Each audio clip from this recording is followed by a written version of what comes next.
I'm Lara Trump, coming to you from Studio 45 at Trump Tower in New York City. From the first day of his presidency, Donald Trump has been targeted for impeachment. And we can only imagine what could have been if the Democrats had only worked with this president from the beginning. Joining me is a former Democrat and a Trump 2020 Advisory Board member, Harlan Hill. All right, Harlan, welcome back. Thank you. And I wish that we were talking about all the great achievements of Donald Trump because there have been so many. However, we're going to talk about impeachment because the reality is impeachment of Donald Trump began well before Nancy Pelosi recently called for this impeachment inquiry. And I use that term very loosely. Yeah. While we were celebrating on January 20th, 2017, Donald Trump being sworn into office, the Washington Post actually called this, they knew this was going to happen. They ran a story titled, "The Campaign to Impeach President Trump Has Begun."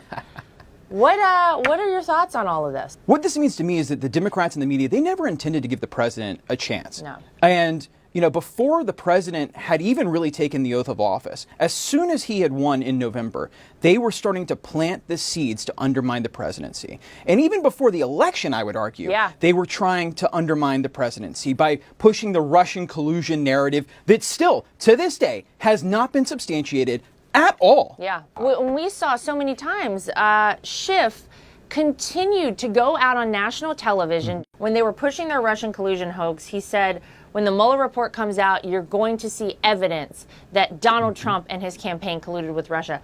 Time and time again, he went out and said that. Then he said that he never spoke to the whistleblower beforehand, before this impeachment inquiry. Now we find out he did. He goes on national television, he lies, he's never held accountable for it because the leftist media in this country are totally in with the Democrats. And now we've come to a place where finally Nancy Pelosi passed a resolution in the House, but this resolution denies Donald Trump, denies our president any due process. I mean, what's going on with all of this here? What happens now? What does all this mean? Well, this is all a sham.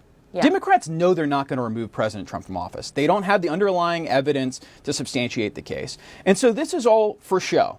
But in the process, they don't want to afford Republicans and the president the opportunity to make their own case. And so, for instance, if Republicans want to call in a witness, it has to be approved by the majority. So this is a show trial that Democrats are looking to produce on the taxpayer dime to try to affect the outcome of the election in 2020. They want the headlines to be that the president is running as an impeached president.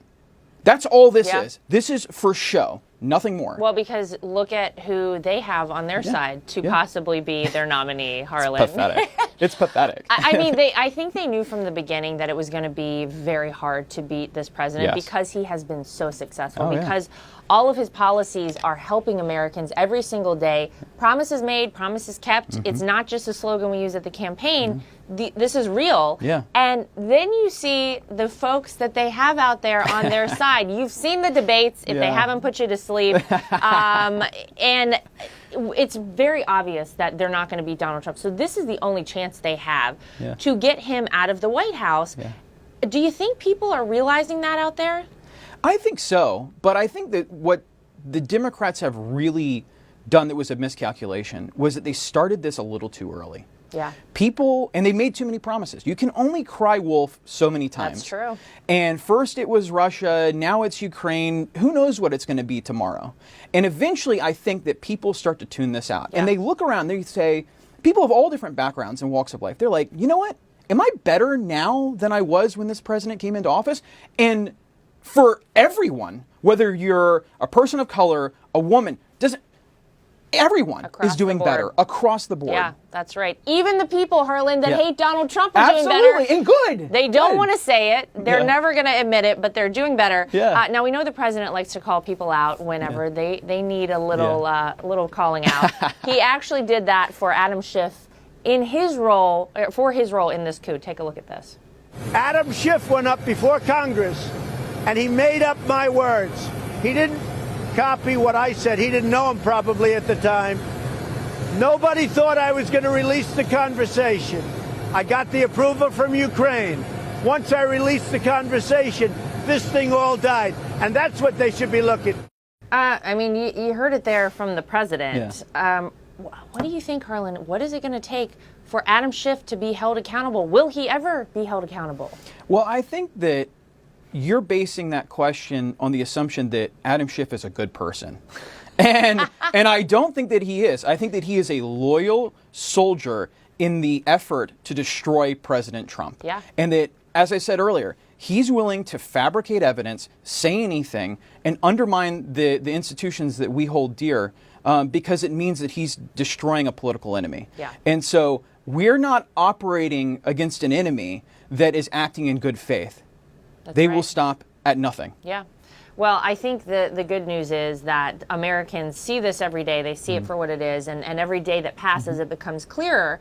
I think the saddest thing to me is what could have been. You know, if the Democrats from the beginning, instead of being so completely obsessed with impeaching this president, with getting him out of the White House, had worked on behalf of the American people like they're supposed to do, that's their job, instead of just going time and time again back to the table of let's impeach him, let's get him out of office. Think about things that could have happened. Think about healthcare. Think about infrastructure.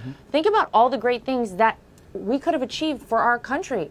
What do you think? Could we be in a better place now? There's no question. I mean, even if you put aside the first 2 years of the President Trump's presidency, and you just started from 2018 on, Nancy Pelosi could have come in and she could have said, you know what? Democrats in 2016 ran on $500 billion worth of infrastructure spending. The president said he wanted to do $1 trillion. Like, we could do a deal there. Like, that's something that Democrats could get behind. Right. We have big problems in the healthcare system in this country. And the president has demonstrated a willingness to compromise with Democrats and come up with real solutions that will help everyday Americans. Right. You look at the trade deals. We can't even get these deals ratified. We got to sign USMCA. What are we doing? What are we doing? And this is something that unions can get behind. Yeah. I mean, so they're not operating in good faith. They don't care that Washington has ground to a halt because they understand that the president has outflanked them on issues that used to be central to the Democratic Party. That's true. And the Republican Party is now the middle-class party. And the Democrats have abandoned it. Yep. And so if they were to work with this president on these issues that would benefit their voters, that would have to admit that this president is not the evil monster that they've portrayed him as. God forbid they do that. that will never happen. But it is sad to think about, and I do think that it like I said, it becomes evident every single day to the American people that the Democrats are only standing for impeaching President Trump. They're not doing their jobs. They're not representing their constituents around the country. Absolutely. And I think they're going to speak out in a big way when we get to 2020. Listen, we currently have the Senate. I think we could take back the House, Harlan. I think we definitely hold the presidency. We need 4 more years of Donald Trump. But that's why we all have to work so hard, because we want to see great things happen in this country. We want to continue all the great trends that this president has started. Thank you for being with us, and thanks for everything you do every day, Harlan. No, thank you. It's clear the Democrats planned to impeach President Trump all along, but they failed before, and they'll fail again. That's the real news for today. I'm Lara Trump from Studio 45 at Trump Tower in New York City. Thanks for joining us, everybody.